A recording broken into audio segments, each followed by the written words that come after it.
यीशु नासरी के नाम से मांगते हैं। आमीन। उच्चा आशीष आपकी कलीसिया। बैठ जाओ। जीवत हजूरी में, ये हजूरी आपको सेम वापस नहीं जाने देने वाली। यहाँ से वो आपकी जिंदगी के किसी ना किसी कोने को बदल कर रख देगी। धन्यवाद यीशु बोलते हुए कलीसिया।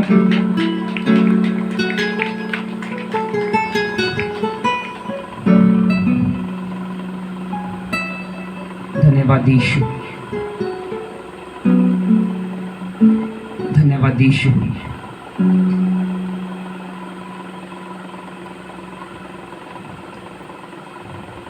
हालेलुया। कोई सिस्टर मुझे गवाही दे रही थी कि मेरी बेटी 3 साल की होगी, कभी नहीं चली, जैसे आपने हाथ रखा उसके बाद चलना शुरू हो गई। ये क्या है? ये खुदावंद का अभिषेक है जो हमारी जिंदगी में बढ़ता चला जा रहा है।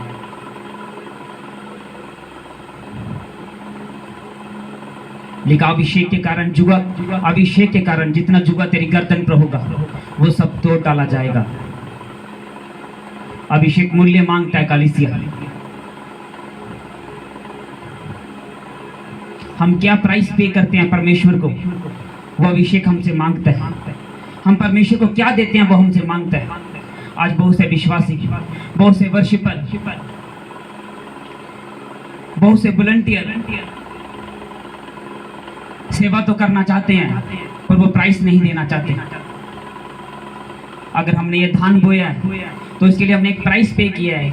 इसको 3 बार इसकी खेती की है, इसके बीच में से घास निकाला है हमने, इसके भी ऊपर दवाई फेंकी है हमने, ताकि ये क्या दे, हमें एक अच्छी फसल दे जो हमारे जीवन को चलाए। क्योंकि इससे हमें क्या मिलेगा? चावल मिलेगा और हम इसे खाएंगे। इस भूमि ने हमारे लिए एक प्राइस मांगा है। तो अभिषेक को पैदा करने के लिए हमें प्राइस देना पड़ता है। प्राइस मतलब मूल्य।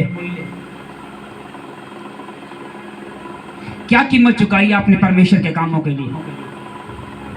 क्या किया आपने ऐसा जो आपकी जिंदगी बदल जाए? कितने घंटे घुटनों पे आके प्रेयर किया आपने? कितने दिन आप उपवास में परमेश्वर के साथ कमरे में रहे हैं? परमेश्वर ये सब पूछता है। जब हिजकिय्याह को परमेश्वर ने बोला कि जा अपने घराने को जाकर आज्ञा दे, क्योंकि आज के दिन के बाद तू इस संसार में नहीं रहेगा, तो हिजकिय्याह एक दीवार की ओर अपना मुंह फेर कर बोलता, परमेश्वर क्या मैं तुझसे खराई से नहीं चलता आया? क्या मैं तुझसे पवित्रताई से नहीं चलता आया? परमेश्वर क्या मैं उपवास नहीं रखे? परमेश्वर क्या मैंने प्रार्थना नहीं की? अभी परमेश्वर का नबी आंगन में ही पहुंचा था तो परमेश्वर की आवाज उसको आई। उसने बोला, जा हिजकिय्याह को बोल जाके तेरी प्रार्थना को मैंने सुन लिया और तेरी उम्र को मैंने 15 साल और बढ़ा दिया। चाहे बाद में उसे जितनी मर्जी मुसीबत आई, वो बात की बात है। आज हम अपनी जिंदगी में बेहतर चीजें चाहते हैं। आज हम रूहों को बचाना चाहते हैं। आज हम चाहते हैं लाखों लोग बपतिस्मा ले लें, क्योंकि हमारा यह धर्म युद्ध किसी धर्म और जाति से नहीं, किसी भी जाति, किसी धर्म से नहीं। हमारा ये जो युद्ध है ये शैतान और शैतान की शक्तियों के साथ है। और हमें ये याद रखना चाहिए कि हर युद्ध से पहले शैतान के पास कितनी ताकत है, हमें पता होना चाहिए। हम उसे ना ही कम आंक सकते हैं और हम उसे ही ना ही ज्यादा आंक सकते हैं। हमने कितना मूल्य चुकाया? परमेश्वर पूछता है हमसे, क्यों कलीसिया गिर जाती है? क्यों पास्टर गिर जाते हैं? क्या मेरे जीवन में मुसीबतें नहीं आई?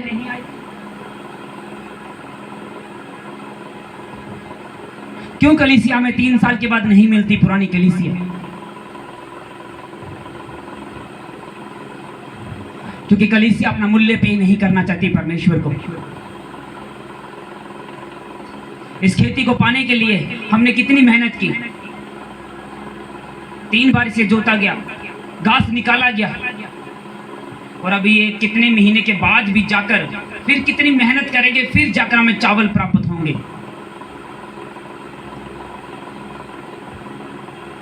जब आप मसीह में आए तो परमेश्वर ने आपको संभाला, क्योंकि आप बच्चे थे। जैसे जैसे मसीह में बढ़ने लगे, अब आपकी जिम्मेदारी है कि अब आपको घुटनों पे आके प्रार्थना करनी है। अब आपको घुटनों पर आकर परमेश्वर से विनतियां करनी चाहिए। जब किसी ने भी किसी चीज को बदलाव में लाया है तो उसने उसके लिए प्राइस पे किया है, मूल्य अदा किया है उसका। आप अपने घर में कोई भी सामान लेकर आते हैं तो फ्री में कोई नहीं देता, कोई दुकानदार आपको। फ्रिज के लिए आप पैसे देते हैं, एसी के लिए आप पैसे देते हैं, क्योंकि मूल्य है उसका। आपने क्या बोया आप उसी को काटने वाले हैं।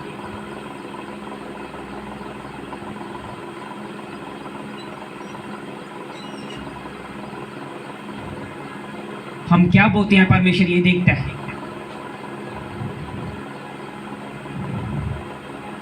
आप अपने बच्चों को क्या दे रहे हैं परमेश्वर ये देखता है।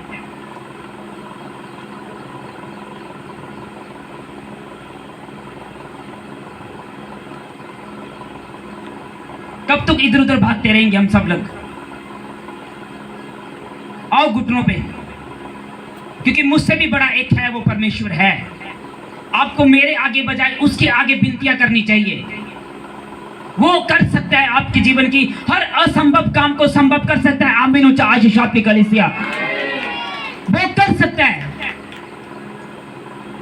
क्योंकि उसने किया। उसने समंदर को 2 भाग कर दिया, उसने आसमान से आग उतार दी, लंगड़ों को चला दिया, अंधों की आंखें खोल दी, बहरों को सुनने की शक्ति दी, मुर्दों तक को जीवित कर दिया।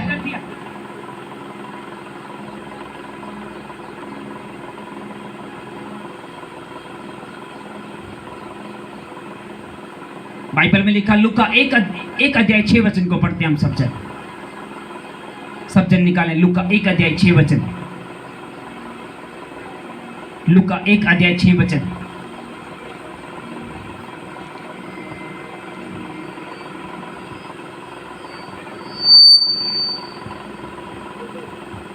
मैं हमेशा बोलता आया हूं, मैं इस कलीसिया को फायर कलीसिया बनता देख रहा हूं। वो दिन शुरू हो चुके हैं कलीसिया, अब फायर तुम्हारे अंदर से निकलेगी और शैतान गिरेंगे यीशु नासरी के नाम से।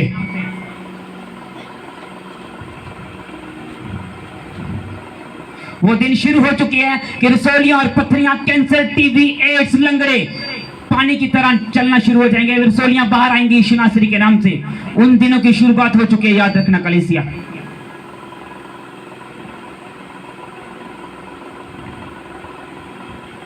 लूका 1 अध्याय उसका 6 वचन हम पढ़ते हैं।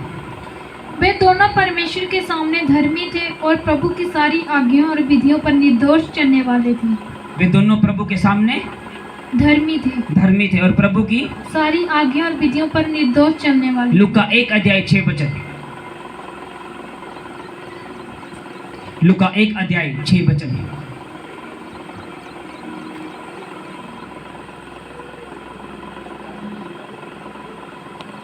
लूका 1 अध्याय 6 वचन। बिस्लिंग भी बंद करें। हालेलुया। पढ़ते हम इस वचन को। वे दोनों परमेश्वर के सामने धर्मी थे और प्रभु की सारी आज्ञा और विधियों पर निर्दोष चलने वाले थे।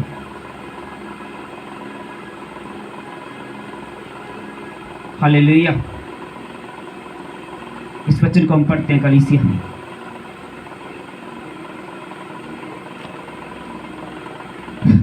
हालेलुया।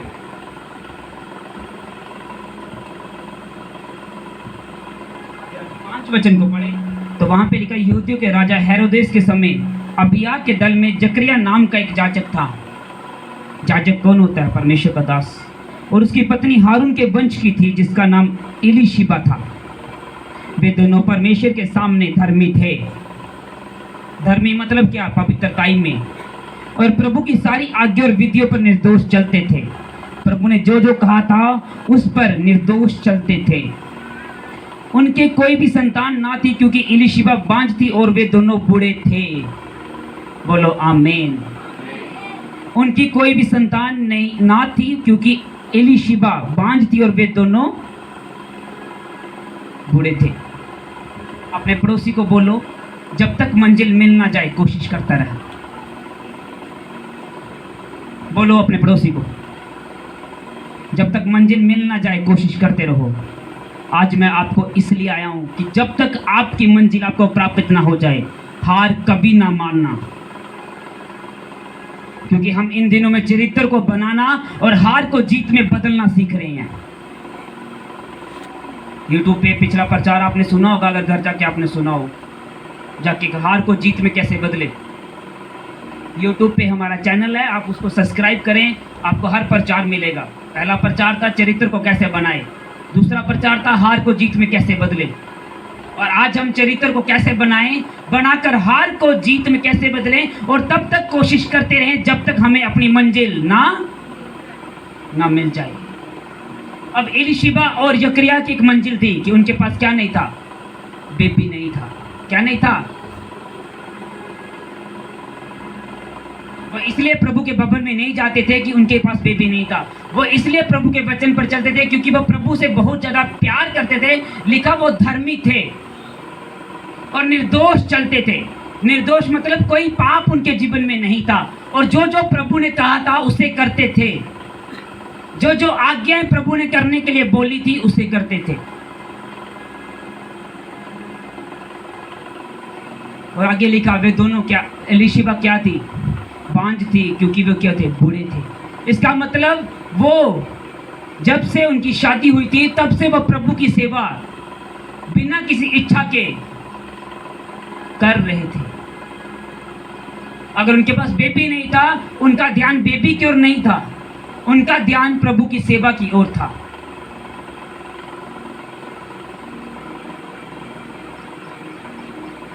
क्योंकि उनको प्रभु से प्यार था।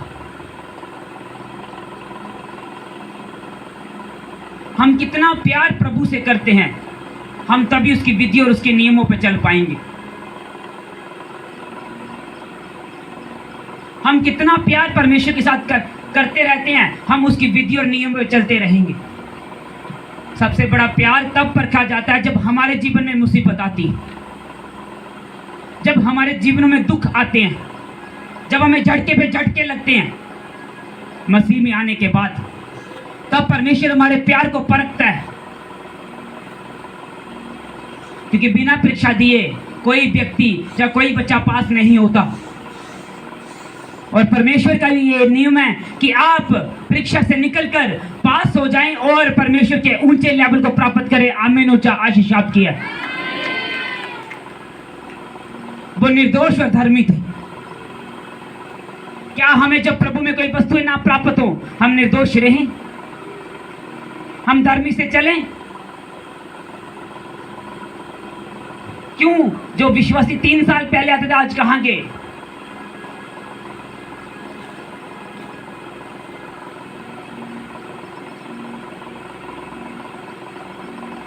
क्योंकि हम मसीह में उसके साथ चलने के लिए बुलाए गए जब तक हमारा जीवन इस संसार में है। पर एक विश्वासी को जब वो मसीह में कुछ वस्तु को प्राप्त नहीं करता तो वो अपने प्यार को खो देता है। जब प्यार को खोता है तो वो उस पर चलना छोड़ देता है। जब उस पर चलना छोड़ देता है तो वो अपनी आशीष को प्राप्त नहीं कर पाता। क्योंकि परमेश्वर ने कहा, वचन को सुनने वाला नहीं, वचन पर चलने वाला बन।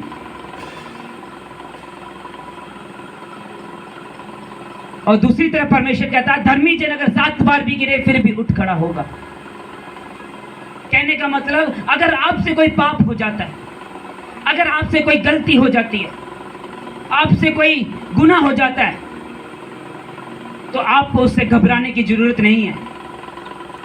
माफी मांगकर उठने की और दोबारा पाप ना करने की एक हिम्मत बनाए रखें, और लगातार पाप का इनकार का अंगीकार करते रहें। फिर एक दिन ऐसा आएगा, तुम्हारे इस शरीर के अंदर से पाप सदा के लिए खत्म हो जाएगा और आपकी जीवित बॉडी परमेश्वर को जीवित बलिदान चढ़ाई जाएगी। और जब पवित्रताई से कोई चीज परमेश्वर, उसने कहा वो पवित्रताई से चलते थे, धर्मी थे।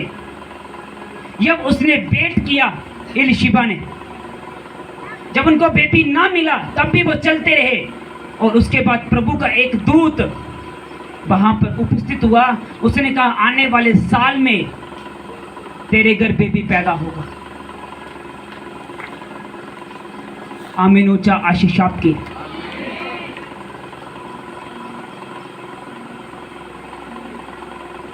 आने वाले साल में तेरे घर बेबी पैदा होगा। उसने कहा मैं तो बूढ़ी हूं। उसने कहा परम पवित्र परमेश्वर की सामर्थ्य जब तुझ पर छाया करेगी तो तू गर्भवती होगी। किसकी? परम पिता परमेश्वर की सामर्थ्य। तभी मैंने कहा आज हर बंदा अपने जुए से तो निकलना चाहता है, पर वो उस जुए के लिए कितना प्राइस पे करता है वो मायने रखता है। जब मैं कलीसिया को कह रहा था लंगड़े चलेंगे, अंधे देखेंगे, मुर्दे जीवित होंगे, कलीसिया ने पास्टर इतना ही कहता हूं, क्योंकि मैं अपना प्राइस दे रहा था। और आज जब मैं यहाँ पे आ रहा था, पता नहीं कोई सिस्टर मुझे बता रही थी कि मेरी बेबी 3 साल से नहीं चल, जैसे आपने हाथ रखा वो चलना शुरू हो गई यीशु नाम से। क्यों? क्योंकि जब हम वचनों पर चलेंगे तो वचन अपने काम अपने आप करेगा। क्योंकि वचन क्या है? परमेश्वर। तो परमेश्वर अपना काम अपने आप करना शुरू हो जाएगा। अगर हम पवित्रताई में कहीं गिर जाते हैं तो हमें वहां पे रुकना नहीं है। अगर दाऊद रुक जाता तो दाऊद दोबारा कभी राजा ना बनता। अगर पतरस रुक जाता तो वो दोबारा कभी कलीसिया को खड़ा ना करता। कि शैतान सबसे पहले इंसान को परमेश्वर के वचनों से अलग करने, सुनो ध्यान से, अलग करने और उसके बाद उसके दिमाग में ख्याल डालने के लिए आता है। सबसे पहले ऐसे आएगा शैतान। सबसे पहले उसने यीशु मसीह को परमेश्वर से वचनों को अलग करने के लिए उसकी परीक्षा की। हव्वा को उसने कहा क्या परमेश्वर ने ऐसा कहा मतलब वचन, परमेश्वर का क्या वचन। शैतान सबसे पहले एक व्यक्ति को परमेश्वर के वचनों से और उसके बाद उसके दिमाग में विचारों को लेकर आता है। अगर हम उसके ऊपर जीत को प्राप्त नहीं कर रहे हैं तो तब तक कोशिश करते रहें जब तक आपकी मंजिल ना मिल जाए। एक दिन आएगा जब आप पाप को ना कहकर अगले लेवल के ऊपर होंगे। कलीसिया आमीन उच्चा आशीष आपके। एक दिन आएगा जब पवित्रता में आप खड़े होंगे और बेबी की ब्लेसिंग आपके घर में होगी। लंगड़ा चलेगा, अंधा देखेगा, गूंगा बोलेगा, बहरा सुनेगा और मुर्दा जीवित किया जाएगा यीशु मसीह के नाम से।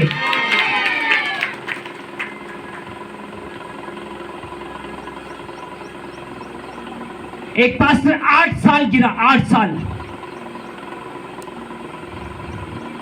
उसने बोला मैंने सेवका ही नहीं करनी, पर जब उठा उसने जिस अधिकार का इस्तेमाल किया फिर उसने दुनिया हिला दी। क्योंकि शैतान अटैक तभी करता है जो उसको एक बात मालूम है इस व्यक्ति के ऊपर मेजर कॉलिंग है। उसको मालूम है क्योंकि वो ठंडी चीज जगह पे नहीं आएगा। जिस व्यक्ति ने शैतान का कुछ हिलाया नहीं वो उसको कुछ नहीं कहेगा, पर जब वो कोई व्यक्ति शैतान का कोई हिस्सा हिलाता है तो वो उसके ऊपर बार बार अटैक करने की कोशिश करेगा। उसके विचारों पे, उसके शरीर पे, उसके परिवार के द्वारा, परिवार के सदस्य के द्वारा।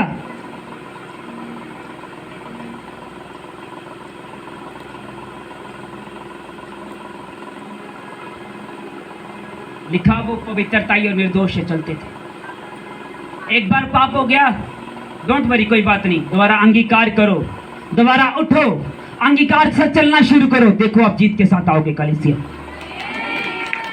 अगर आप दोबारा गिर गए कोई बात नहीं, दोबारा उठो। अगर आप दोबारा गिर गए कोई बात नहीं, फिर दोबारा उठो। पाप को ना करने की कोशिश करो, कोशिश करो। शैतान आपको क्या दिखा रहा है उसे ना करने की कोशिश करो।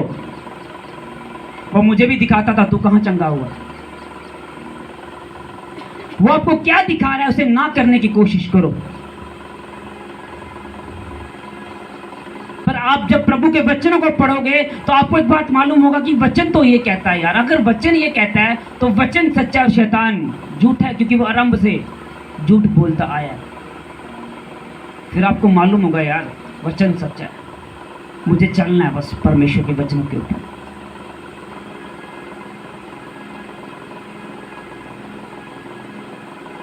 मैंने आपको बताया एक पास्टर बहुत ज्यादा गुस्सा करता था। उसने प्रचार करना जाके, पर गुस्सा की कमजोरी थी। उसने प्रचार करना घर जाके लड़ाई, प्रचार करना घर जाके लड़ाई।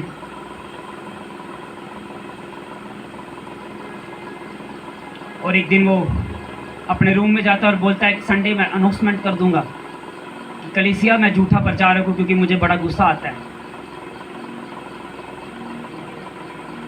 मैं आज के बाद कभी प्रचार नहीं करूंगा। और जैसे वो रात को सो रहा था, खुदाबंद ने बोला मैं तुझे इस्तेमाल करूंगा, तुझे बस हिम्मत रखनी है। वही जीतते हैं जो हिम्मत रखते हैं, वही जीतते हैं। दाऊद तभी जीता जब हिम्मत रखी गई, पतरस तभी जीता जब हिम्मत रखी गई। अगर आप हिम्मत रखेंगे आप जीत के साथ आएंगे। कलीसिया मसा तो बढ़ रहा है और बहुत बढ़ रहा है और बढ़ रहा है, अभी बड़ा हाई जाने वाला है, देखना बड़ा हाई जाने वाला है मसा इस साल के अंदर अंदर। हालेलुया। हम किस रीति से परमेश्वर के साथ चलते हैं ये मायने रखता है।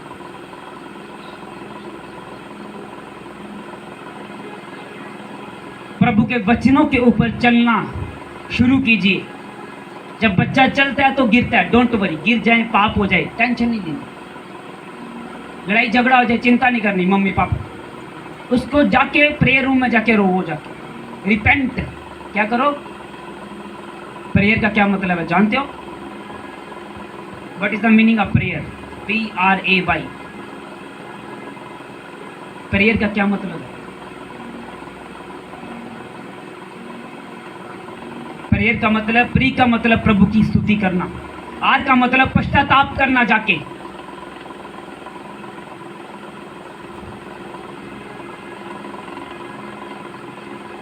ए का मतलब प्रभु से मांगना, आस्क। वाई का मतलब एल्ड, प्राप्त करना। सबसे पहले आराधना करना। क्यों चर्च में आराधना की जाती है? पश्चाताप करना। आपसे पाप हो जाए तो पश्चाताप करो। मुझसे भी होते हैं, मैं भी जाके पश्चाताप करता हूं। आपसे होते हैं, आप भी पश्चाताप करो। फिर आस्क, मांगना शुरू करो, फिर प्राप्त करोगे एक दिन, क्योंकि जो कोशिश करता है उसकी कभी हार नहीं होती। तब तक कोशिश करते रहो जब तक आपकी मंजिल आपको प्राप्त ना हो जाए। Hallelujah, hallelujah, hallelujah.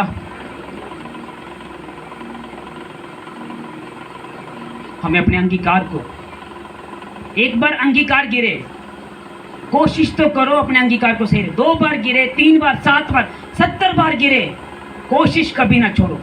परमेश्वर मुझे हिम्मत दे, मैं अपने अंगीकार को सही रखूं। पवित्र आत्मा मुझे तोड़ दे, ये पवित्र आत्मा मुझे अंगीकार करना सिखा, ऐसे बोलिए। क्योंकि उसने कहा जब पवित्र आत्मा तुम पर आएगा तुम आहें भर भर कर प्रार्थना करना शुरू करोगे और वे तुम्हारे लिए विनती और प्रार्थना करेगा। आप नहीं कर सकते, पर जो आपके पास है वो आपके द्वारा कर सकता है, वो परमेश्वर है। परमेश्वर को बोलिए, परमेश्वर मेरा पापा नहीं मानता, परमेश्वर मेरे पापा को बता दीजिए। परमेश्वर मुझसे ये पाप नहीं छूट रहा, हे परमेश्वर, हे परमेश्वर मुझे ताकत दीजिए, हे परमेश्वर मुझे हिम्मत दीजिए। जब आप प्रार्थना में जाएंगे, पश्चाताप करके उससे मांगेंगे, तो उसने कहा मांग तो तुझे दे दिया जाएगा।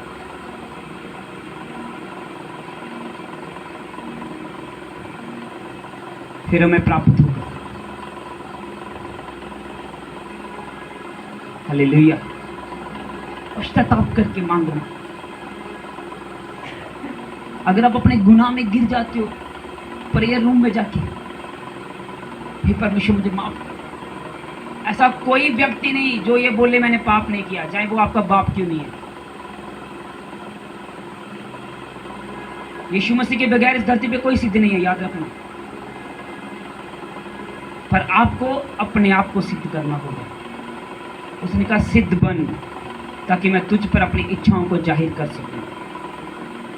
कोशिश करते रहिए। हालेलुया। मैंने बड़ी बड़ी गवाहियों को आते देखा है कलीसिया, मैंने बड़ी बड़ी चीजों को होते देखा है कलीसिया। जो मैंने अपनी आत्मा में देखा वो मैंने पूरा होते भी देखा एक न एक दिन इस चर्च के अंदर। क्योंकि पहले मैं अपने आत्मा में उसे इमेजिनेशन करता हूँ, फिर वो कलीसिया के अंदर होता है। हालेलुया। सबसे प्रेम करो, किसी का विरोध मत करो। कोई क्या बोलता है सुनना बंद कर दो। कोई पास्टर की बातें सुनाता है मत सुनो। और जीवन चर्चों में जो जीवन चर्चा हैं उसका हिस्सा बनना ना छोड़िए। विरोध करने से बगैर प्यार कीजिए।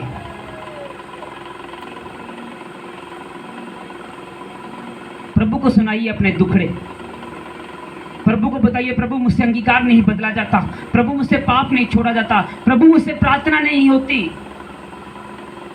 जब मुझसे प्रार्थना नहीं होती थी मैं प्रभु, हे प्रभु तूने तो कहा यशायाह में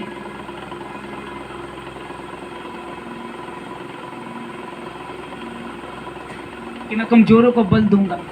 हे परमेश्वर मुझे प्रार्थना करने का बल दे।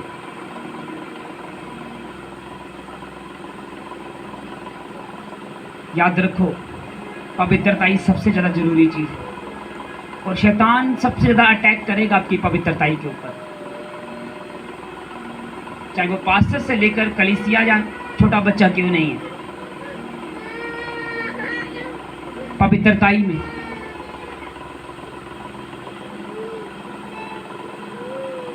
क्योंकि उसको पता है कि अगर पवित्रता गई तो ये फिनिश है। पर आप भी कोशिश करते रहे पवित्रता में बने रहने की, और आप कोशिश करते रहेंगे आपको आपकी मंजिल प्राप्त हो जाएगी। हालेलुया। अपने हाथों को हिलाते हुए धन्यवाद यीशु बोलते हुए बोलो, परमेश्वर आपका वचन जो आपके दास ने सुनाया